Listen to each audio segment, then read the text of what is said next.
reparations before Black Americans? Democrats are calling for reparations for undocumented immigrants. How ICE treated them, they said that they deserve reparations. If anybody deserve reparations in this country, Black Americans should be the first ones to receive reparations, and not just for slavery alone. There's been several Black American communities, successful Black American communities, that have been burned down, destroyed, and the land being distributed amongst white tea people that they enjoy until this day. Virginia, I want to say there's an island outside Virginia called White Man's Paradise. It's somewhere in that area where those white people ran Black people out of the island and took their property and redistributed it amongst other white people. So you have situations like that happened after slavery, where they literally took generational wealth from Black Americans and redistributed amongst white tea Americans. These lands, these property, these resources still exist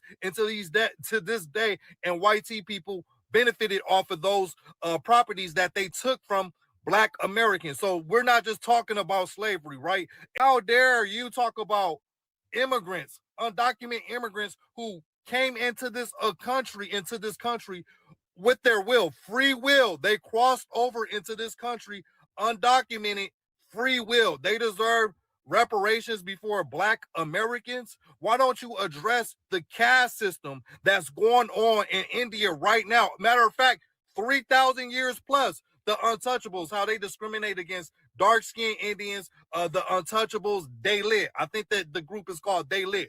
Why don't you fight against the systems in your own countries?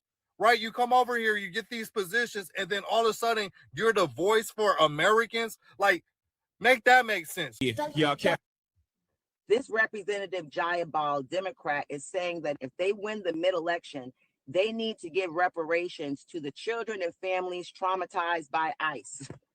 Need to be held account for the trauma that they have created, and we are going to have some form of reparation for the kids and the families that have been traumatized through all of this. Not the Black Americans that have been traumatized for over the last 450, 500 years in this country, or the ones that have been holding down the Democratic Party. No.